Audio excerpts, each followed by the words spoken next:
Hey everyone, I'm Scott Cunningham, aka Scottsy Business, and today we're here with Hashoshi. You've seen him on my channel before, but if you haven't, definitely go back and rewatch that, and then rewatch this one, and then go and subscribe to his channel and check him out as well. He's kind of like, he does a lot of what I do, but with a more in-depth take, I think, on like the development side of things, because he is a developer, so he has a lot more insight on those kinds of things. And I think he's basically like my channel, but just much more successful with a lot more information for you guys. So I would definitely recommend checking him out for sure. And thanks for being on the show today. Yeah, thanks for having me, man. Always a pleasure to hang out and chat. Yeah, absolutely. So just before we dive into everything, do you want to just give a brief summary of what you do with your channel and what you're all about, just for the people who might have not have seen the first interview? Yeah, for sure. First of all, thank you for the very kind introduction. My channel really is all about cutting through the hype and laying out the facts about how cryptocurrency projects work, how blockchains work, the underlying fundamental value proposition of a lot of these different projects that are out there. And, you know, the goal is to, without, you know, the big, like, let's pump everything or let's dump everything sort of vibe, just lay things out, have good conversations and learn and grow together. That's, I think, the goal. And it is from a very technical background, because that is my background. I'm a tech person by trade. And, yeah, I've been a lifelong, well, at least for the life of cryptocurrency and blockchain, I've been an advocate for it and a follower of it. And I'm very excited to and grateful to be in the spot we are today. Yeah, absolutely. Yeah, and I think it's really good that you give the developer side of things, because that's a very niche take, and there aren't a lot of developers who are also creating content and sharing that. So I think that's a very important part to be covered for this space that you don't see a lot of. So that's really, really awesome. In terms of like your general approach to investing and crypto, what does that look like for people who want to get into the space? They don't know exactly where they should be looking. And like you said, you're all about like not the hype, not all about the hype. You're about cutting through that and what's actually important, the fundamentals. So do you want to just break that down a little bit? Yeah, I mean, to me, the way that I value projects are generally according to like sort of, you think of it like a triangle, right? There's like the tech fundamentals, like how easy is it for someone to develop on the platform or protocol, if that's applicable, or how likely is it that what's outlined in the white paper is feasible, right? There are a lot of crypto projects that have great ideas, but there is almost no chance of execution or not in a timeline that makes sense. And so that's like the tech side. There's also the, you know, sort of like, do they solve an actual problem? So like the fundamental value proposition of the project. When I look at something and I say like the marketing is brilliant, the product is cool, the team is, you know, interesting.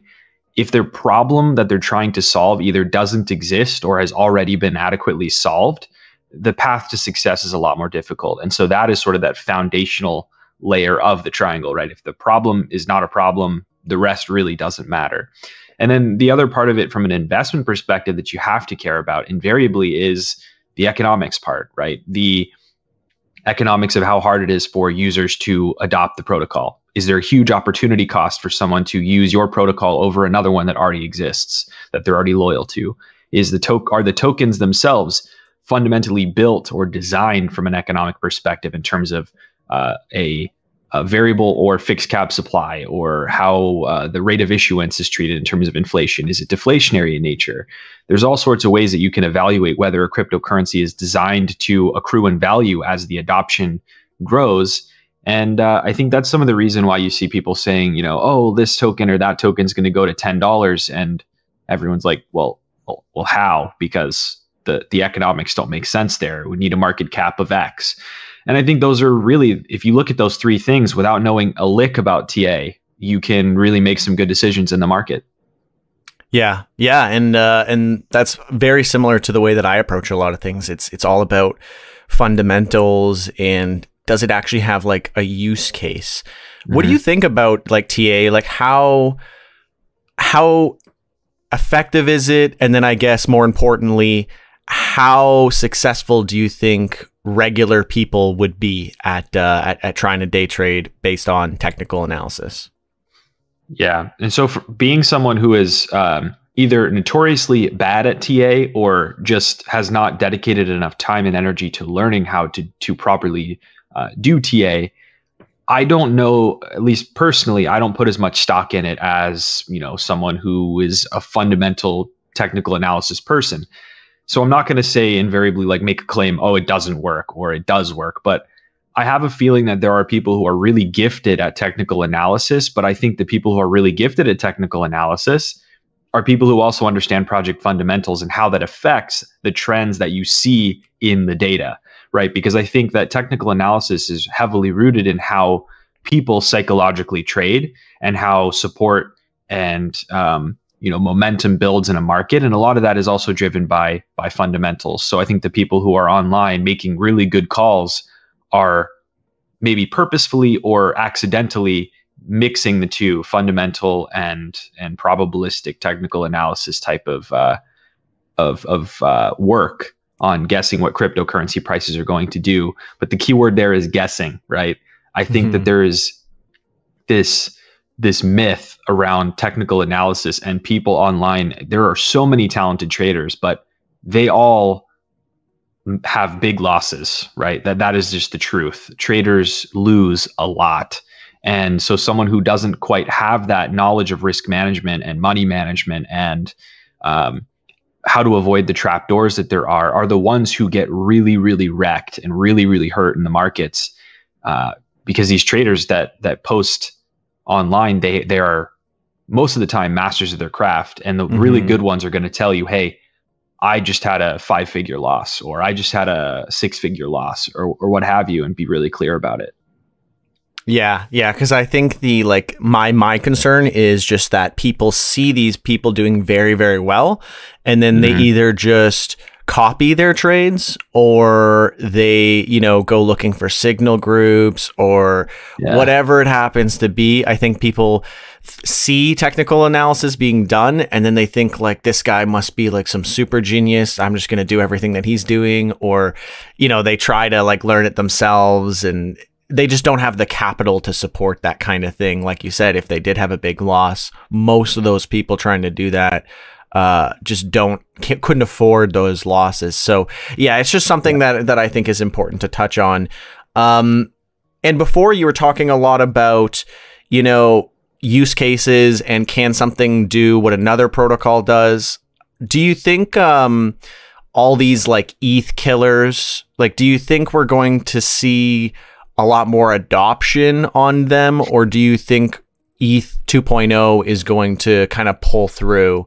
Like, where do you see that kind of going? Because I guess my perspective is that a lot of these new ETH killers, quote unquote, are just offering the same thing that ETH does, but it's like an alternative to high gas fees, not necessarily like some new novel thing. It's just, this is an alternative to high gas fees, not like, something super important or new or doesn't exist anywhere else. And how long is that actually sustainable if ETH actually, goes through well and it scales and a lot of the gas issues are solved? Will those still be relevant, I guess? That was a very, very long question, but no, there's a lot to it. I mean, I am of the mind that calling yourself an ETH killer is the crappiest marketing pitch you can possibly make, because you're saying like, we after being able to learn from Ethereum's mistakes as the first mover and having years after to build something maybe from scratch, or taking some of the best parts of Ethereum and building on top of those, whatever, you're saying we're better than Ethereum. You should be. I mean, that's like the fundamental, like that's the base level for you. Now it's, can you make your platform appealing for a specific handful of use cases, tailor it to a specific handful of use cases to pull new entrants, really, most of the time, because the hardest thing is to get people who are already in crypto to abandon the network they have invested in emotionally, financially, and like in terms of like just time. People who use Ethereum are likely to want to keep using Ethereum because they're invested in it. So you want to pull in new people to the crypto space from industry or from outside to use your network because you have a really powerful DeFi ecosystem, or you have a really solid place to mint and use NFTs, or you are, you're one of the easiest places to build decentralized applications because you support WebAssembly and a bunch of really commonplace languages, and you have great developer tooling. Like, these are some of the things that set you apart. But all this is to say that I don't also think that crypto is a zero-sum game. I think it's often pitched that way, where either, it's kind of like, Ethereum maximalists, as they're called, will often say like all these other chains that are competing with Ethereum or trying to compete with Ethereum are, basically useless. They don't, they have all these trade-offs, whatever. And then on the flip side, those other chains are always like, well, Ethereum is outdated, ETH 2.0 is never going to ship. It's like propagating this narrative that one chain has to lose for the other to win, where I don't really think that's the case. The future, at least as I see it developing, is going to be a really widely interoperable world where, it could be protocols like Polkadot or Cosmos or what have you, the ones that exist today, or something totally new that bridges with good, solid security guarantees across the board, many sovereign blockchains together that will inevitably niche down to specific industries, specific user groups, specific, geographic areas in some cases. And that's likely what's going to happen. So it's not going to be this like one protocol to rule them all. I think that's nonsense. And it runs counter to the whole idea of, I think, decentralization and freedom of choice for people to use what they want to use. The trick is just to get everyone on an interoperable rail where those decisions to use different blockchains don't cause mass fragmentation, which is what's happened now. So long answer to a long question, but generally I think that answers it. Yeah, no, that makes a lot of sense. Yeah, I definitely see the future being a much more interoperable one, and not like, just maximalist for one certain thing. And yeah, that makes a lot of sense to me. And, naturally, when all these chains are, just pushing forward, building tons and tons of stuff, it should be that way if everyone is, trying to actually build useful things and not necessarily just trying to compete with other chains, and then, get caught up in, oh, well, we were about to launch something, but then they launched it, so I guess scrap that whole thing. And then it's just like a battle of like who's got the certain feature that people are looking for. Yeah, no, I definitely think it's a better situation for everyone when they're all kind of working to just solve problems. And that's the main thing that we really need to focus on. I guess the reason that I asked the question is just because you see a lot of people who are like, they want ETH to basically lose at this point so that the other chains can go, 100x or whatever. And it's not even about the fundamentals or like wanting to improve the technology or have interoperability. It's just you kind of miss the train on ETH and you want the next ETH to, you want to be on the train for the next ETH and get all that money. So that's why I asked that question. Do you think, or I guess, when do you think, if you think Bitcoin will hit 100, 200, 300K. What are your thoughts there? Does it look like that's going to be possible this year?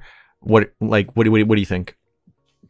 Yeah, I mean, again, I always say this, but my guess as to where Bitcoin, bottoms or tops or where it goes is just about as good as me closing my eyes and throwing a dart at the wall. But yeah, like fundamentally, intuitively, I feel like there is momentum to get above 100K by the end of 2021. Whether that is the top of the cycle, as people call it, hard to say. But the reason I say that is, a few things. If you look at, the patterns, right? You look at what happened in 2017. A lot of 2017's run up to 20K-ish was retail FOMO. It was people that saw this thing, they think, oh, it's a get rich quick scheme. Let me just ride this bad boy up and make tons of money, buy a Lambo and retire. Those investors are very fickle. And so as soon as, you had a normal consolidation showing on the charts, all these people are panicking and they just jumped out, right? There was no maturity in that bull run whatsoever. This time around, there is a lot more maturity. We have those crazy swings down. We have, $10,000 US shaved off of Bitcoin's price, a couple times in the past few months. But the reality is that with the introduction of institutions changes the game. The introduction of big companies as well, that maybe you could argue are still part of that institutional game, putting Bitcoin on their balance sheet, that's a big, big difference. The adoption broadly in the marketplace in terms of where you can get Bitcoin around the world, an understanding of it a lot better. And I think the biggest thing is with all the stuff going on economically around the world with central banks for the first time and money printing and inflation and basically all the reasons you would be interested in something like Bitcoin, it's now on the front page, right? People are aware of it for the first time in God knows how long in large quantity. And that's the big reason why I think people are waking up to the fact that, hey, why wouldn't I have at least maybe a couple different hedges against inflation? Because I'm not sure what's going to happen in the future. I think that's a big part of it because people now understand the reason why, the problem that Bitcoin solves. And that is what is driving the value that we see now. And that's my honest belief. Yeah. And I wholeheartedly agree with that. I actually just made a video the other day on why I think you don't need to fully understand the technical back end of Bitcoin and the blockchain, but it's more important to just understand inflation, how that affects you today, what Bitcoin and cryptocurrency solves for inflation, and just like why it matters really, because so many people struggle to grasp like how it works. So I just think it's more important to just focus on the problem and then what it's solving, which is exactly what you said. So yeah, I think inflation is definitely one of the bigger drivers, especially in this cycle.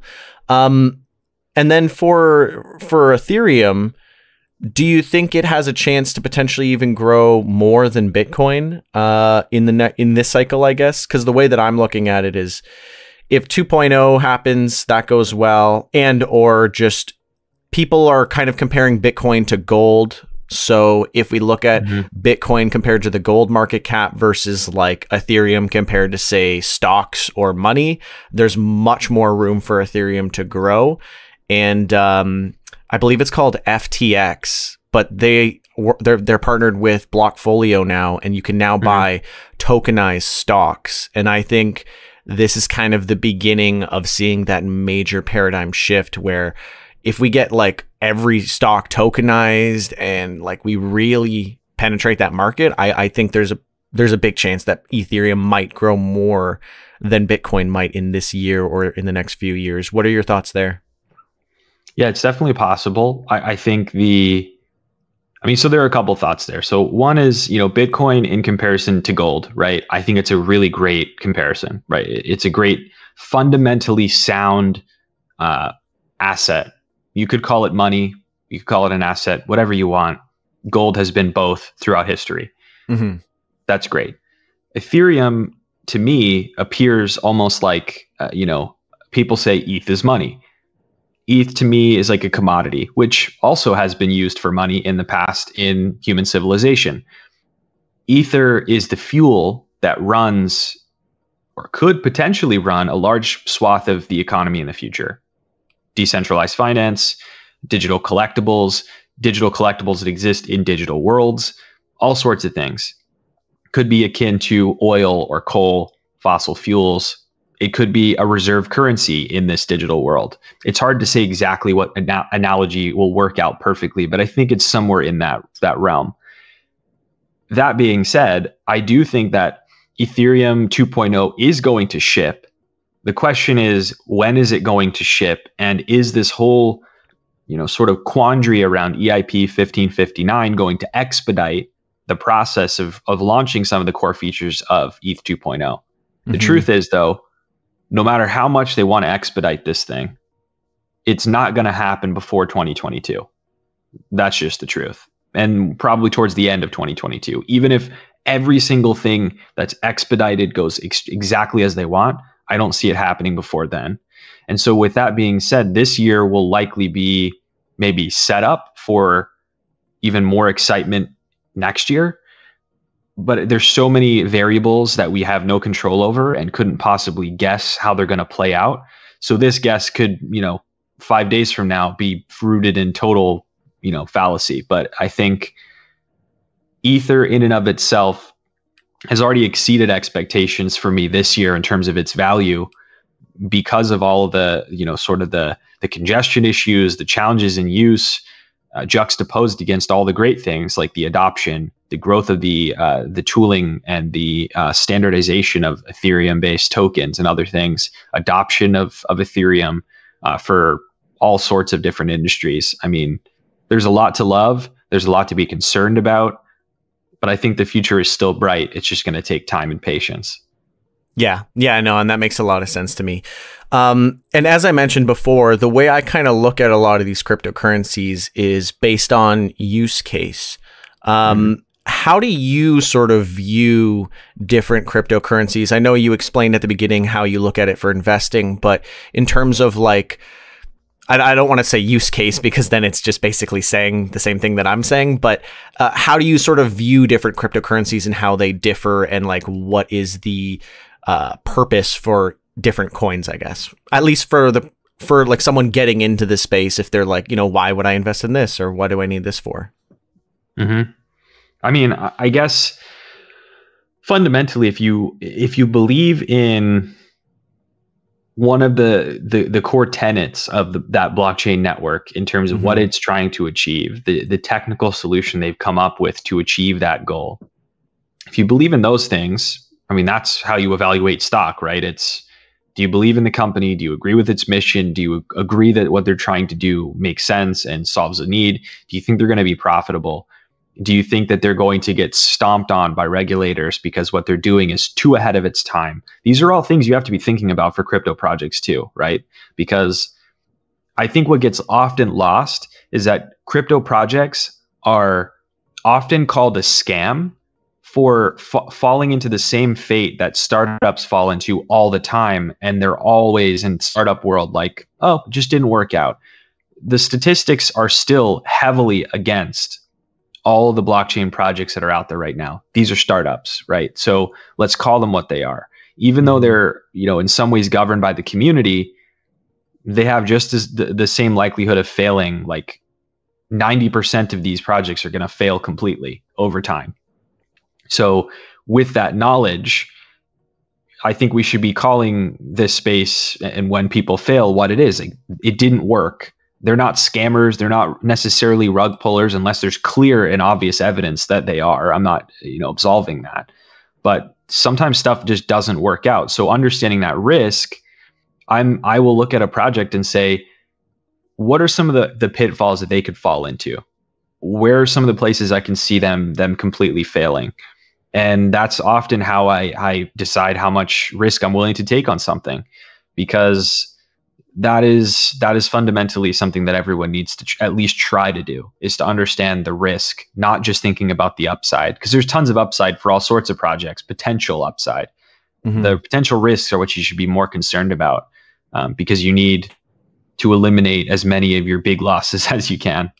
Yeah. And no, that sounds very sound to me. I mean, like, all you can really do at the end of the day is, like you said at the very beginning of this, focusing on fundamentals, focusing on, the things that are actually relevant indicators for if it's going to be a good project or not. And at the end of the day, there's going to be a lot more losers than there's going to be winners. So, no, I think that's a very succinct way to put it, because people need to think about these things when they're going into it. A lot of times what I'm doing is finding out if a project is a scam. I'm not necessarily looking at if I think they're going to, fail. I'm looking at more like, is this trying to take your money rather than an obvious scam? Yeah, exactly. And that's a normal human thing. Like, it's a normal human reaction, especially in crypto, because the word scam is thrown around so often. And there are a lot of times people like message me on the channel and they'll say, look, I think this so-and-so project is a scam. And I always think to myself, like, if we applied the same logic to startups, like where they take a ton of money in investment and then they like fritter it away doing this and this and that, and they completely fail. If that's a scam, then there are so many businesses that are scams, right? Like we can't use that word so often, because we're now doing a disservice to people who come into crypto without this background knowledge, who will just adopt that way of thinking. And that in and of itself is detrimental to the space, because then you have project teams that might not even want to try, because they are too afraid to fail and be labeled a scam and blackballed as a scammer forever, and that it makes a difference, right? So think about that. And the other thing I wanted to say is think about liquidity. If you get into a project, how easy is it going to be for you to get out?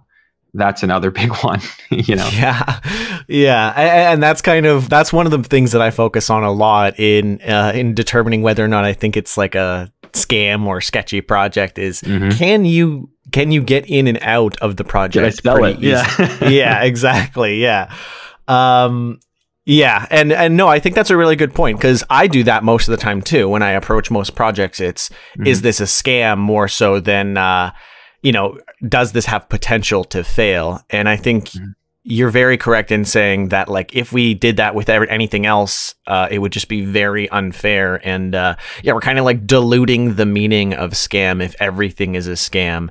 And people would definitely be afraid to do something, because then they don't know if it's going to work out or not. And you don't want to be a scammer for the rest of your life because you have a failed project. I mean, actually, I come to think of it, Elon Musk, I'm pretty sure the first few projects that he worked on failed. So by that logic, he would be a scammer in the crypto world. So yeah, I mean, that's very, very good point. Do you think Bitcoin is more heavily influenced by speculators or by institutions or by the halving cycles? That's a tough question. I mean, I would say that anyone buying Bitcoin and saying to you that they are not speculating on the future value of it is a total liar. Yeah. Personally, no matter how much you believe, like I believe so much in Bitcoin. 11 years ago, read the Bitcoin white paper, as like an idiot young, like teenager, right? And I fell in love with it. But at the same time, like my continued reinvestment in Bitcoin, as I started to actually have assets, like I actually had money to invest and to think about investing, it was all based on speculation. Like I believe fundamentally this is going to go up in value. That is speculating. So even if it comes from a place of belief, it's still speculating. So I think that drives a lot of it. But at the same time, institutions make a big difference, because institutions don't like to lose, and they traditionally don't lose. So, people ask me like, why are you less excited about, Tesla accepting Bitcoin for their cars? Why don't you think that's as big a deal? It's not that I don't think it's a big deal. I just think it's the fact that you can buy an asset with another asset that is just happens to be Bitcoin. That's cool. The coolest thing is that Bitcoin, or Tesla has said, we are going to run our own Bitcoin infrastructure, which is huge. That's a big company running open source tech. 2, that they are saying we are going to accept Bitcoin for our cars, and we are not converting it to fiat. We are keeping the Bitcoin. That is what is a game changer, because that basically says we as a company understand the financial implications of accepting what is a volatile asset. We believe in this in the long term because it's going to be on our balance sheet, and we're going to accept it for our revenue from sales. That is huge. And so I think that those types of things are what's driving the value proposition for Bitcoin. And so that, like, if you think of it, like that's the torch, the kerosene that gets dumped all over that torch is the halvings, which just further constrains the amount of supply that's available, week over week, month over month, even day over day on exchanges for institutions and retail and other people who want Bitcoin to buy it. And that's where you see the premiums on, on these institutional sides, like the trading desks go up. You see, exchanges for retail basically saying, hey, we don't have any Bitcoin to sell you. Sorry. That's It's this sort of cycle. Yeah, yeah. And we're seeing so much more adoption too, with like PayPal just announcing that you'll be able to start spending crypto in the US. Although I still am a little hesitant to fully trust that, because I know it says in their FAQ that they'll have to like approve the vendors, and it'll be very they're trying to centralize it by you buy it from them and then they control who you can pay it to. So I don't like that, but I do like what it means for like mass adoption. Visa just announced that they're going to allow you to settle with USDC. So there's so much adoption. I love it. What do we need to really get full mass adoption, or like what are some like key things that will really take us there? The most key thing is your key thing. It's your wallet. That is the most important thing. You talk about what is the biggest issue with crypto right now.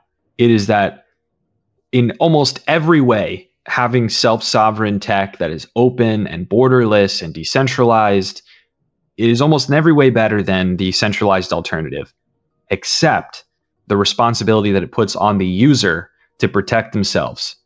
We know from the countless instances where people do stupid stuff online, and no matter how good you are with this, you know, I preach about online security and good passwords and using 2FA and doing this and that. The reason why I preach it so much is because I have been just the same, guilty of not following those rules and getting burned. In crypto, there's very few methods by which you can make a mistake and come back from that mistake, because there's no one to clean up your mess for you, right? Like, that is the biggest thing. So wallet technology is going to be one of the biggest areas that brings the average person into crypto, and most importantly, keeps people who get into crypto from leaving and never coming back. You know, like I had someone today ask me, why are you in crypto? I hear it's unsafe. You know, someone just lost a ton of money using the Trezor wallet. You know, like, you know, they have no idea what they're talking about. But the reality is that's an everyday person who could have been in crypto who will never be, because they're now scared of it. And that's something that needs to be fixed. So wallet technology, ways to recover, ways to keep people from making silly mistakes. That is also an education thing. Those are important. The other thing would be tooling, you know, like making the tech that makes decentralized applications work more readily available and easier to use and more scalable. So that's just maturity across the board, from blockchain protocols to IPFS to, even personal computing. I think that stuff is really important. Yeah. Yeah. And I think we're all guilty of making mistakes in our early days of crypto. I just put a poll out the other day saying, do you still cringe when you send a really, really large transaction? Because I saw that. There's always that little thought in the back of your mind to, like, you got to make sure to double check everything. And, but I also said that we're getting a lot better, you know, with things like ENS domains. Someone could send to my address by just typing in, you know, scottcbusiness.eth. And if they spelled it wrong, it would say, oh, that's wrong. Like, you can't send to this. Like, you don't even have the choice to send. So I think things like that are making it easier and more challenging to make a mistake is going to be very, very important going forward. But at the same time, it may also introduce new problems, like if someone has an ENS domain that is very, very widely used and you buy the slightly misspelled version of it and link it to your own addresses. You know, there's different things that can happen, but I mean, for the most part, at least for now, it's a solution more than it'll cause any problems. In terms of NFTs, you mentioned earlier, what are your thoughts on NFT market, like as it is now? Is there more legitimacy than hype? Is it more hype than legitimacy? Does it depend on, you know, the artist or the use case? What are your thoughts on NFTs? Yeah, I mean, I've been preaching about NFTs for a long time because they have been one of my favorite topics. You know, it's like, I was joking around the other day, you know, it's like, for people that watched my channel when I had no clue what I was doing and I was like nervous on camera, I was too shy, didn't really want to even do the videos, but I was trying to force myself to do it. I talked about CryptoPunks. like, I guess 3.5 years ago, 4 years ago. Yeah. And I'm like, if you watch that video and you bought a CryptoPunk, you're welcome. You know, it's like just joking around. But I think NFTs are such a powerful invention. And you know that they're a powerful invention because all the, you know, the gurus and people in like the outside business world are talking about them now because they've seen the shifts in from brick and mortar stores to online shopping, from only valuing physical goods and physical experiences to digital goods and digital experiences. And now we're shifting into the next generation, which is, you know, really the high value asset classes. And that includes like credentials and licenses and event tickets and other things like that, shifting to a digital medium as well. And it's really the revolution, not in terms of the just moving to digital, but it's moving to a digital format where you don't have to be a part of 15,000 walled gardens. You know, I need to have an account on, you know, this website to use my digital ticket. I need to have an account here to use this ticket, and I need 50 wallets to use them. The theory is you have one place that is non-centrally controlled where you can collect and amass your assets, where it's very obvious that they're authentic, that you own them. You can prove that you own them with a private key signature within seconds. You know where it came from, all that sort of thing.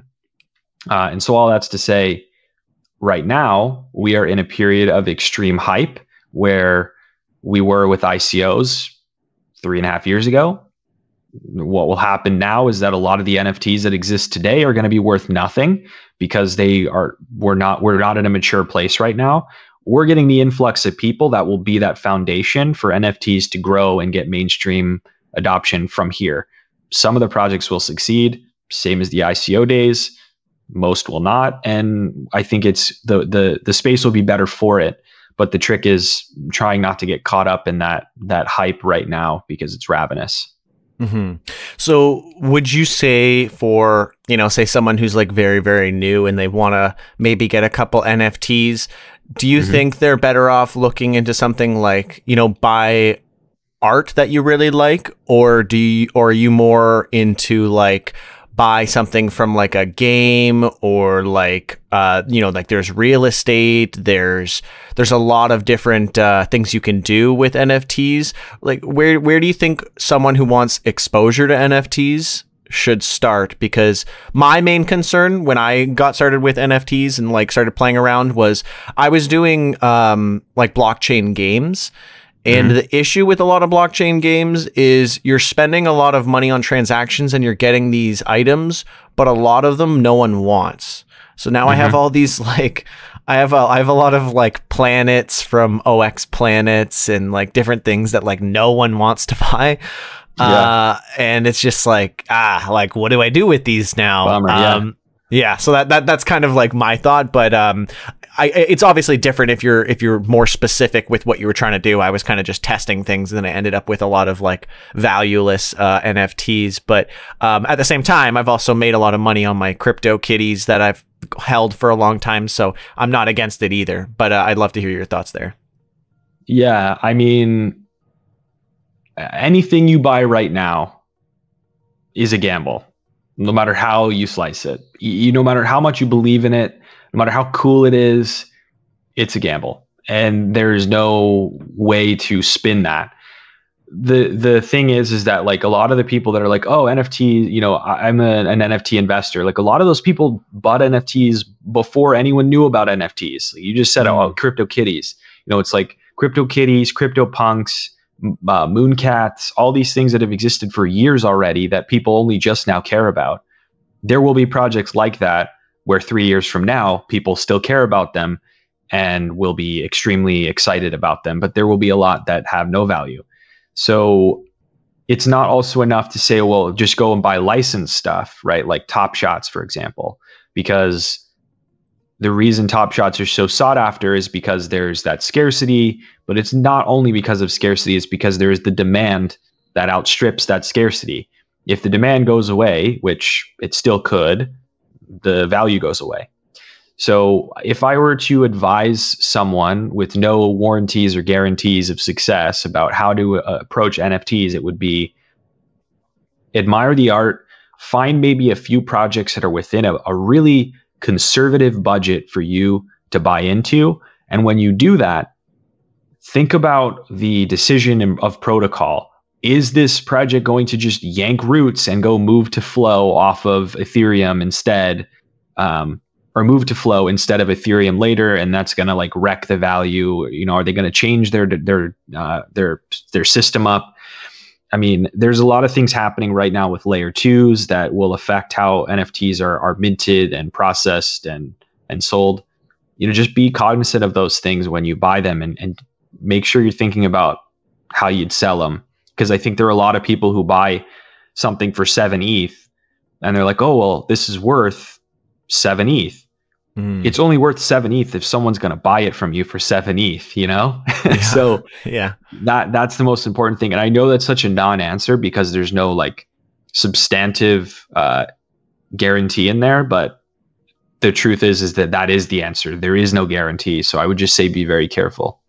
No, and I mean, that makes a lot of sense.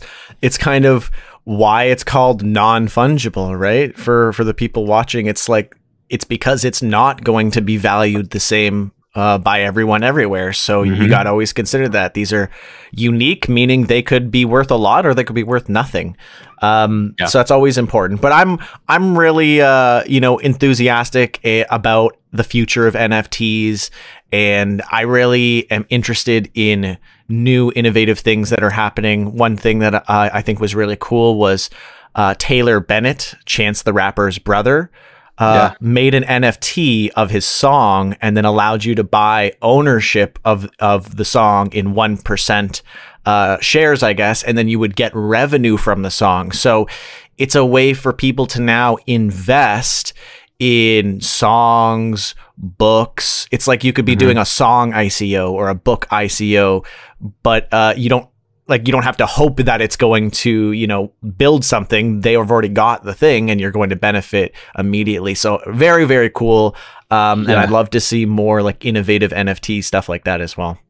No, Scott, one thing on that's interesting, that's like almost like a full circle moment from what we've talked about today. Those types of use cases right there, which are arguably, in my opinion, you know, one of the most powerful use cases that exist for NFTs. Totally agree. I have a feeling that what is going to happen is 3 years from now, maybe even sooner, we're going to be talking about the SEC creating motions for lawsuits against people doing this right now, implying that it is a security based on a promise of profit or success of a product. I'm no lawyer. I'm no, compliance expert, but it just shows where we are in the cycle is my main point. This is the hype cycle. This is where everyone's just floating ideas, seeing what sticks, trying to innovate. And I respect that, but there will be regulatory reaction to this, and it's already brewing. And so like, it's just going to be interesting to watch literally a repetition of what happened with ICOs a few years ago, coming back here with this cycle around NFTs. That's my prediction. No, by no means guaranteed. And I don't want to imply that Taylor Bennett or anyone of the sort is going to, with 100% certainty, be scrutinized, but it could happen. Yeah, no, but that's actually a really good point. People need to consider like regulation and what might happen for that space. Are you invested in many NFTs? Like, do you have any favorites that you'd like to call out or anything like that? Many? No, but I do have, NFTs from years past. I also am a big fan of like buying cheap NFTs that I like, that are just cool, there was on the Phantasma network, there was an art contest where folks made NFTs that were either related to my channel or just general NFTs. I got a ton of those because they're, like artists that would send me stuff and I'm like, this is really cool.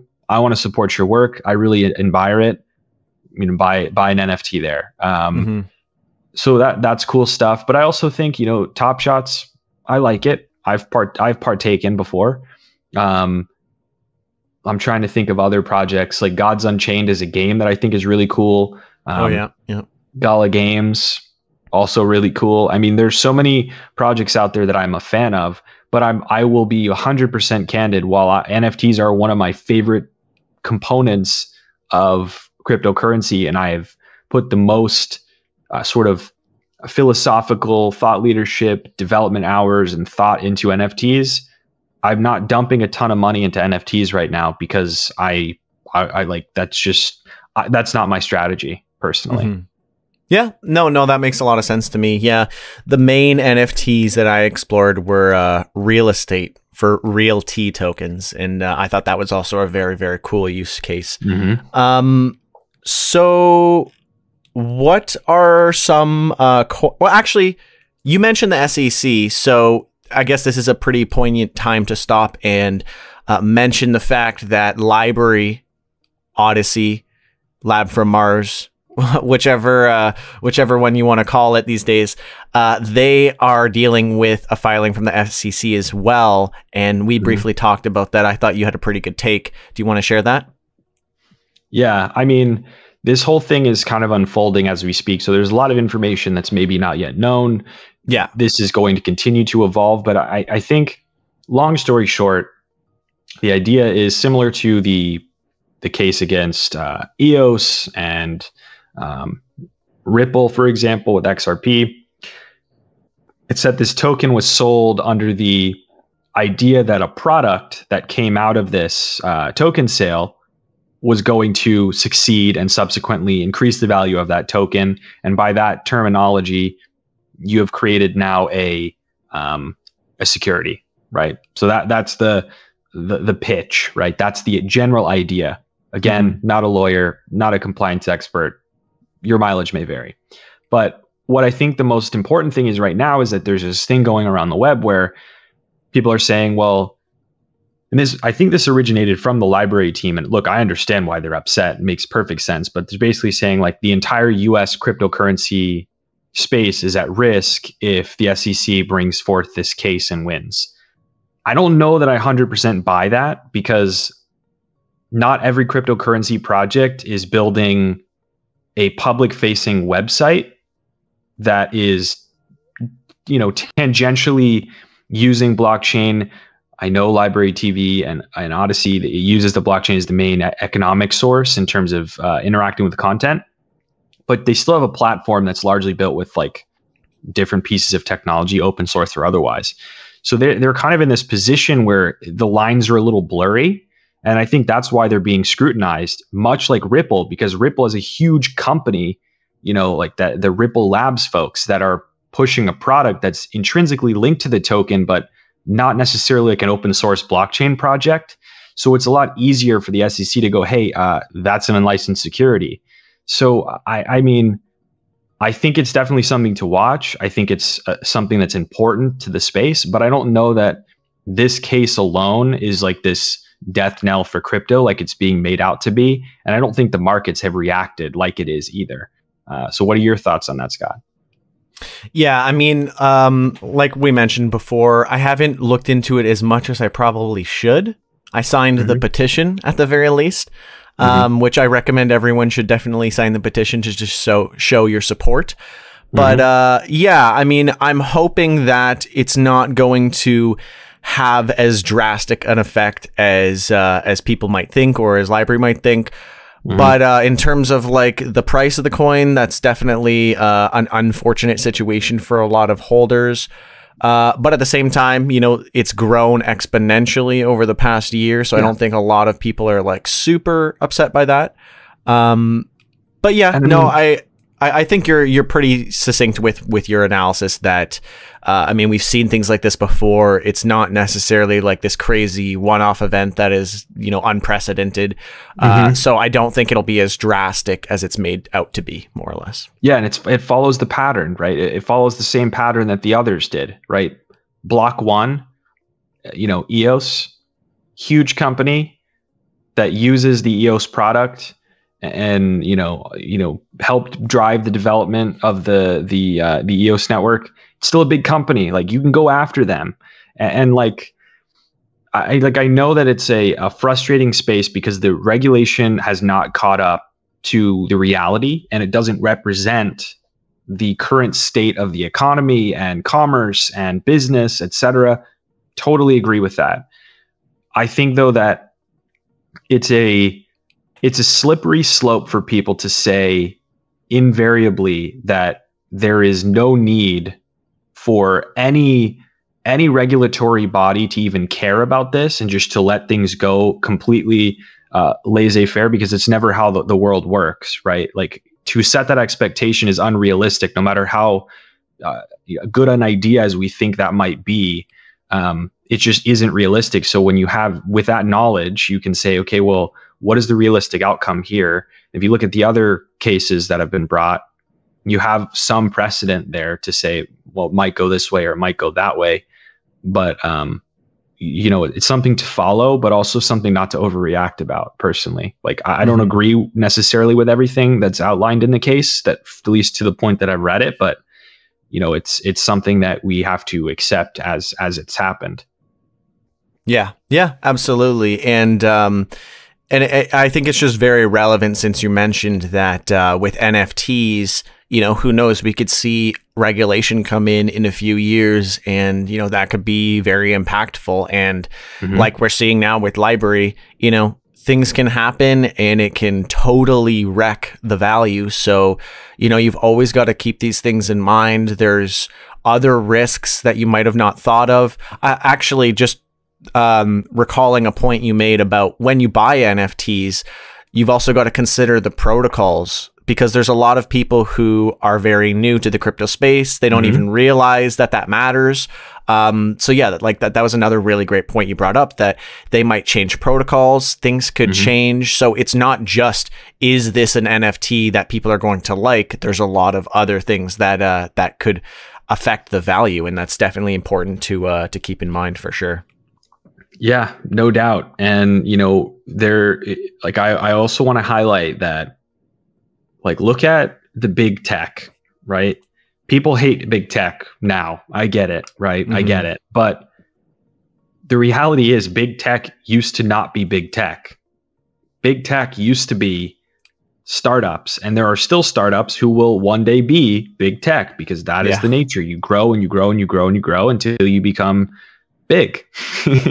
And even big tech like Google, big tech like Facebook, big tech like Twitter is constantly accosted by, and I say accosted, it's very negatively connotated word. They are basically constantly engaged with by regulators based on their actions. And so for people to expect that crypto is just going to be let to just live and not be bothered are just not rooted in reality. Like, even the most powerful tech companies who people try to, from a conspiracy perspective, say runs the world, they are also not at the mercy, but they're constantly, at odds with regulators and vice versa. And that's just the nature of the world. That's what drives forward society, I suppose, is that push and pull. Yeah. And I guess after listening to this conversation, a Bitcoin maximalist might say, well, that's why you go with Bitcoin, because we don't know who created it, right? Yeah. I mean, but even then, it's like, you look at the pattern, right? It's like, these are a lot of these people who are being, targeted for, securities, are people who raised a lot and then built a product, but they also have a company that's very active and, very aggressive in terms of the way that they market something, the way that they, maybe derive profit, the way it's messaged is very important. And so, like, Bitcoin maximalists, of course, are going to say that, but there are also, companies in the Bitcoin space, which I'm not going to open up that can of worms, that are very aggressive in their marketing, very aggressive in terms of their, their messaging about Bitcoin and then tangential products related to it that could very well be, be targeted for, compliance reasons or regulatory reasons, et cetera. But of course, yeah, a big open source network is a lot tougher to go after. And that's why usually it's not the networks that get, that get served notice, it's the companies. Yeah, exactly. So we're almost done here, but what are some of your favorite crypto or blockchain applications, whether it's social media dApps or, whatever it happens to be?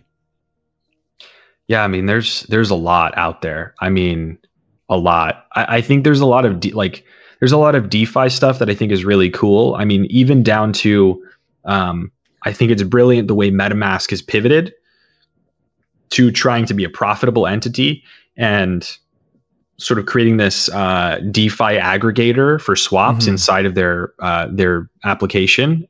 Yep. Brilliant. I mean, totally brilliant move. I think, I'm a fan of that. Obviously you got to be mindful of the fees and what they're going to charge you, but smart move, right? It's a great user experience. Lolly is also fantastic in terms of getting people invested in crypto and through Bitcoin as the gateway by just doing things that everyone does, which would be online shopping. I have respect for them and the team. A lot of the gaming companies like Engine is fantastic. Gala Games, amazing. Gods Unchained, the Immutable X sort of team, really cool. And of course, I do really think that there's this next generation of cryptocurrency wallets too that deserve some love, like Rainbow Wallet for Ethereum. Argent is also cool. But then there's other things like Zengo that are more agnostic to chain that are also pretty darn cool and give people that may not want total responsibility for their wallet the ability to make that trade-off and have a secure wallet that does a lot of the backup and restore stuff for them. Yep. Cool stuff. Awesome. Yeah, definitely. I haven't heard of some of those, so I'll definitely have to check those out. So my last question is, are there any coins that you want to shout out in anticipation for Altseason? And are we in Altseason now, or has that yet to come? Are we in Altseason now? Probably not. The reason I say not is because I think there's still room to run for Bitcoin, and usually people taking Bitcoin profits goes into altcoins, and then altcoin profits goes into Bitcoin towards the end of the cycle. So that may be what happens. It's hard to say. Again, I'm as good as a blind mouse on that one as anyone is. Anyone who says they can predict it cannot. Yeah, in terms of be NFT season though. Yeah, exactly. Yeah. That I think is safe to say. But I mean, in terms of specific altcoins, I'm actually going to be really annoying, and I'm going to say there are too many for me to share with you here. But my general recommendation would be that there are a plethora of options out there. Try not to focus all of your capital into one niche. Like DeFi, don't just dump all your coins into DeFi governance tokens.